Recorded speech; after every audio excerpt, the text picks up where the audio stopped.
बिहार विधानसभा चुनाव के पहले चरण के मतदान के तहत आज 16 जिलों की 71 सीटों पर वोट डाले जाएंगे, जिसमें 2 करोड़ से अधिक मतदाता 1066 उम्मीदवारों की किस्मत का फैसला करेंगे। पहले चरण के लिए निर्वाचन आयोग ने चाक चौबंद तैयारियां की हैं। कुल 31,371 मतदान केंद्र बनाए गए हैं। चुनावी मैदान में कुल 1066 उम्मीदवार हैं, जिनमें 952 पुरुष उम्मीदवार और 114 महिला उम्मीदवार हैं। इन सभी की किस्मत ईवीएम में कैद करने के लिए 2,14,06,096 मतदाता अपने मताधिकार का प्रयोग करेंगे। इन मतदाताओं में पुरुष मतदाता 1,12,76,396 हैं और महिला मतदाता 1,01,29,101 हैं।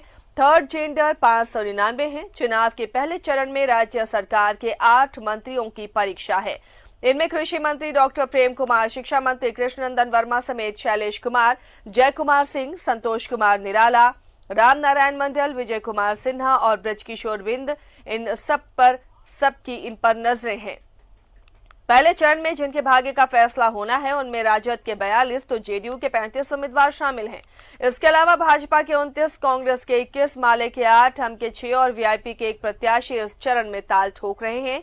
इसी तरह लोजपा के 43, लोजपा के 42 और बसपा के 27 उम्मीदवार चुनावी रण में हैं। लोजपा के 42 उम्मीदवारों में 35 जेडीयू के खिलाफ हैं, वहीं 6 हम और 1 वीआईपी के विरुद्ध चुनाव लड़ रहे हैं।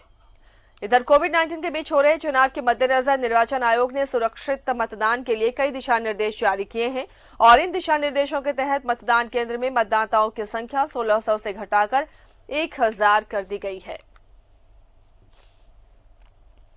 पटना से सीधे हमारे सहयोगी ऋषिकेश जुड़े हुए हैं। ऋषिकेश का रुख करते हैं। ऋषिकेश, आज बिहार में पहले चरण का मतदान, किस तरह की तैयारियां नजर आ रही हैं कोविड काल को देखते हुए?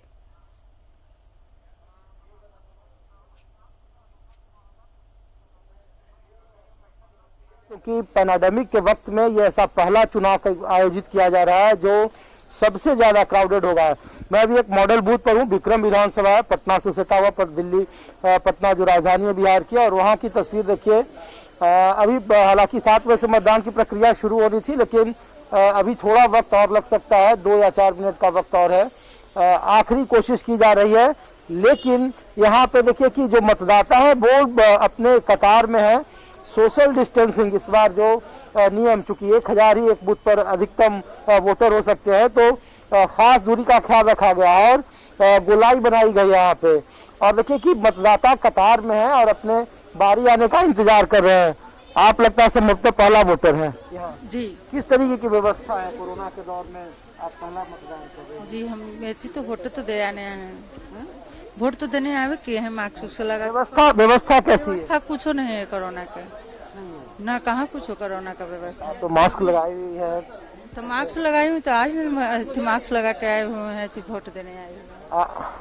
किस तरीके की व्यवस्था है? व्यवस्था तो ठीक ही है सर, ठीक है, व्यवस्था ठीक है। आप देखिए कि इस बार जो सिक्योरिटी का जो स्वरूप है वो बदला दिखेगा। जितने भी यहाँ पे सुरक्षा कर्मी मौजूद हैं, सबके चेहरे पर देखिए कि मास्क शील्ड है, ग्लव्स है, दस्ताने हैं और कंप्लीट है। इसके अलावा जो हाथों में ग्लव्स के अलावा सैनिटाइजिंग का बार इस्तेमाल कर रहे हैं।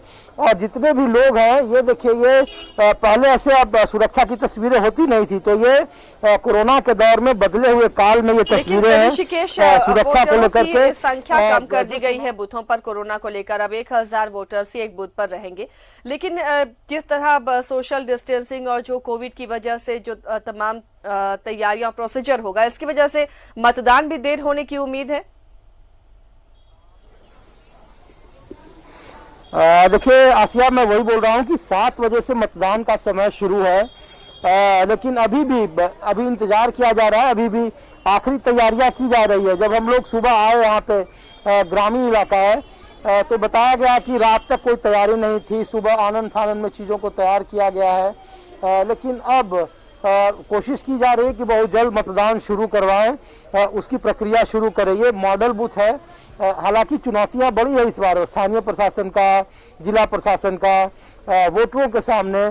तो इस बार सबकी नजरें टिकी है आसिया कि चाहे वो मॉडल बूथ हो या फिर आयोजन हो लोकतंत्र का, उसमें वोटिंग और परसेंटेज किस तरीके से होता है। इसलिए देखिए कि 71 सीटों का जो आज पहले चरण में चुनाव हो रहा है उसमें से 4 अलग अलग समय निर्धारित किए गए हैं। तकरीबन 36 बूथों पर सुबह 7 बजे से लेकर शाम 6 बजे तक मतदान है।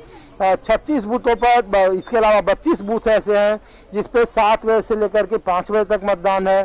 5 ऐसी विधानसभा की संख्या है जहां पे 7 बजे से लेकर के 4 बजे तक है और कुछ जगहों पे 7 बजे से लेकर 3 बजे तक है। तो अलग अलग समय निर्धारित किए गए हैं। हालांकि जो विधान परिषद के चुनाव हुए आसिया आपसे 1 सप्ताह पहले, उसमें काफी अच्छे नतीजे रहे थे। तकरीबन 4 से 5% वोट पिछले के मुकाबले वोट और परसेंटेज बढ़ा था। इस बार तकरीबन 54 या 55% के आसपास मतदान की प्रक्रिया हुई थी पहले चरण में। इस बार उम्मीद की जा रही है कि क्या यह संख्या 60% के पार पहुंचता है। अगर वोट और परसेंटेज ज्यादा से ज्यादा होगा तो ये चुनाव आयोग के पक्ष में एक मजबूत मैसेज जाएगा। उस परिस्थिति में जब पूरी तमाम राजनीतिक पार्टियां बिहार के विधानसभा चुनाव के समय पर होने का विरोध कर रही थी, लेकिन बावजूद इस पर कई तरह के राजनीतिक तमाशा भी हुए और उसके बाद बावजूद इसके चुनाव आयोग ने फैसला किया कि वो चुनाव कराएगा। और ये पहला चुनाव है न केवल बिहार देश का बल्कि पूरी दुनिया में लोकतंत्र में इस तरीके का इतने बड़े पैमाने पर आयोजन का कोरोना के इस दौर में एक अपने आप में एक इतिहास बनाने के करीब अगर ये आयोजन सफल होता है। हालांकि कोशिशें तो अब शुरू हो गई है, तो ये एक बड़ी चुनौती रही है। लेकिन ये बिल्कुल तय है कि आज जो 71 सीटों पर चुनाव है, राजनीतिक दृष्टि से 8 जो मंत्री हैं राज्य सरकार के, उनके किस्मत का फैसला होना है। बहुत सारी ऐसी सीटें हैं जहां पे एनडीए बनाम महागठबंधन का मुकाबला है, लेकिन तीसरे त्रिकोणीय मुकाबले में लोजपा खासा खेल खराब कर रही है। पहले चरण में तकरीबन 9 बीजेपी के जो बागी उम्मीदवार हैं वो इस बार लोजपा के टिकट पर चुनाव लड़ रहे हैं। 2 जेडीयू के मौजूदा सिटिंग विधायक थे वो लोजपा से चुनाव लड़ रहे हैं। दिनारा की बात करें तो राजेंद्र सिंह जो बीजेपी झारखंड के संगठन मंत्री रहे वो इस बार बरसों की पार्टी अपनी छोड़ दी और लोजपा के टिकट पर वो चुनावी मैदान में हैं। रामेश्वर चौरसिया जो एक वक्त में पीएम मोदी के हनुमान कहे जाते थे बिहार में, वो पार्टी छोड़ दी उन्होंने और वो एलजेपी से चुनाव लड़ रहे हैं। ऐसे बहुत सारे जहां पे जिस विधानसभा में हो, विक्रम विधानसभा, यहाँ भी यानी इस बार का चुनाव बहुत दिलचस्प नजर आ रहा है ऋषिकेश आपको, और कहीं ना कहीं ये एलजेपी ने जो अलग चुनाव लड़ने का फैसला लिया इसकी वजह से ये मुकाबला काफी दिलचस्प होता हुआ दिख रहा है। बिल्कुल आसिया, जो गणित बता रहे हैं वो तो कम से कम दिलचस्प और रोमांच की ओर जरूर है। 71 सीटों में देखिए कांग्रेस के सामने सबसे बड़ी चुनौती है। 21 सीटों पर चुनाव लड़ रही है कांग्रेस, उसमें तकरीबन 9 सीटें उनकी सिटिंग थी पिछले विधानसभा में और वो 9 सीटें इनकी बचाना सबसे बड़ी चुनौती रही है। मैं जिस विधानसभा में हूँ, विक्रम विधानसभा में, यहाँ से भी मौजूदा सिटिंग विधायक हैं सिद्धार्थ कुमार जो कांग्रेस के सिंबल पर चुनकर आए थे, लेकिन 2015 में जो चुनावी फिजा थी, जो गठबंधन था, वो अलग तरीके से था। जो जेडीयू आज कांग्रेस के खिलाफ लड़ रही है, आरजेडी के खिलाफ लड़ रही है, वही जेडीयू पिछले बार महागठबंधन का हिस्सा थी। इस बार महागठबंधन और एनडीए में दलों में फर्क आया है। पिछले बार रालोसपा, इस बार तकरीबन 4 से 5 ऐसी दूरी है जो अलग अलग तरीके से वोट मांग रहे हैं और बिहार में 6 सीएम पद के उम्मीदवार हैं। नीतीश कुमार हैं, तेजस्वी यादव हैं, रालोसपा के मुखिया हैं उपेंद्र कुशवाहा, वो अपने गठबंधन के नेता हैं। तो अलग अलग, पप्पू यादव की पार्टी है वो अपने को मुख्यमंत्री पद का दावेदार बता रहे हैं। तो अलग अलग पार्टियों की तरफ से, अलग अलग लोगों की तरफ से सीएम पद का उम्मीदवार है। एक सबसे जो चौंकाने वाला है, प्लूरल्स पार्टी है, पुष्पम प्रिया चौधरी, उन्होंने कहा कि अगर वो मुख्यमंत्री बनेगी तो जो तमाम लाल फीताशाही जो सरकारी नौकर है, अफसर हैं, उनके बच्चों को स्कूल में पढ़वाएंगे।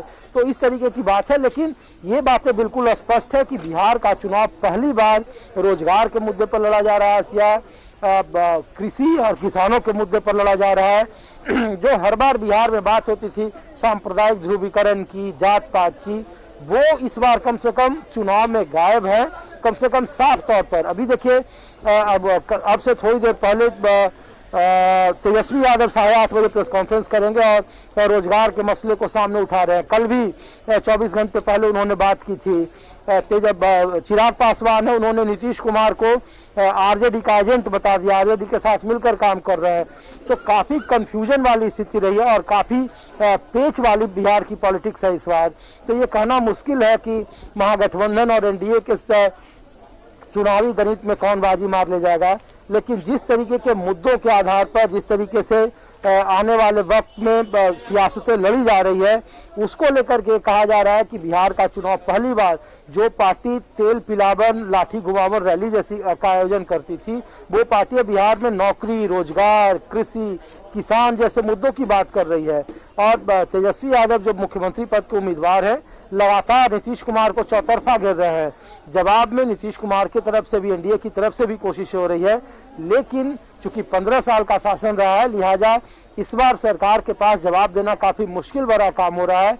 अभी भी एनडीए के पास सिर्फ और सिर्फ एक ट्रम्प कार्ड है, जिसका नाम प्रधानमंत्री मोदी है। इसीलिए देखिए, आज जब पहले चरण की वोटिंग शुरू हो रही है, तो दो बड़े दिग्गज चुनावी मैदान में अपने सभा को संबोधित करेंगे। राहुल गांधी भी आज 2 रैली को संबोधित करने वाले हैं और प्रधानमंत्री मोदी भी 3 रैली को संबोधित करने वाले हैं। तो चुनाव के वक्त में जो बड़े चेहरे हैं, उनकी कोशिश है कि मतदाताओं को अपनी तरफ से किया जाए। चूंकि नीतीश कुमार का जादू कहा जा रहा है कि थोड़ा कम गया है और उन्हें भी इस बार जो बैतरनी पार करने का सहारा है वो एकमात्र प्रधानमंत्री मोदी पर है। इसलिए प्रधानमंत्री मोदी बिहार में 12 रैलियां कर रहे हैं, आज वो 3 रैली कर रहे हैं। यहाँ से कुछ किलोमीटर की दूरी पर पटना है राजधानी, वहाँ के कॉलेजिएट मैदान में वो रैली सभा संबोधित करेंगे। राहुल गांधी लगातार अपने वोटरों को संबोधित करेंगे। तो कोशिश है कि एक भी चीजों को खाली नहीं जाने दिया जाए, मतदाताओं में जो भी राजनीतिक मैसेज दिया जा सकता है वो दें, और कोशिश ये भी है कि ज्यादा से ज्यादा वोट परसेंट बढ़े। ये सबसे बड़ी चुनौती है, क्योंकि शहरों में जो शहरी इलाके थे, कहा जा रहा था कि वहाँ मतदाता निकलेंगे नहीं, कोरोना के इस दौर में काफी लोग डरे हुए हैं, व्यवस्था नहीं है। और देखिए कि जैसे जैसे वक्त बीत रहा है, वैसे वैसे कतारें भी धीरे धीरे बढ़ती जा रही है। तो ये सुबह की तस्वीर है जो अच्छा संकेत है, जिसके बारे में कहा जा रहा था कि लोग निकलेंगे नहीं, डरे हुए हैं। मास्क का, सैनिटाइजिंग का, सोशल डिस्टेंसिंग का, ये वो नए व्याकरण है, वो नए तर्क है जो कोरोना के इस दौर में गढ़े गए हैं और उसको जमीन पर उतारने की भी कोशिश है। तो और देखिए कि आसिया, अब मतदान शुरू हो गए। जिस बूथ पर मैं हूँ, तकरीबन 5 से 5 मिनट का वक्त लेट हुआ है, लेकिन मतदान शुरू हो गए हैं। और पहला जो वोटर है वो महिला है, जिस बूथ पर है। महिलाओं को लेकर ही सबसे ज्यादा निगाहें हैं लोगों में कि महिलाओं के वोट ऑफ परसेंटेज पुरुषों के मुकाबले अक्सर ज्यादा रहते हैं।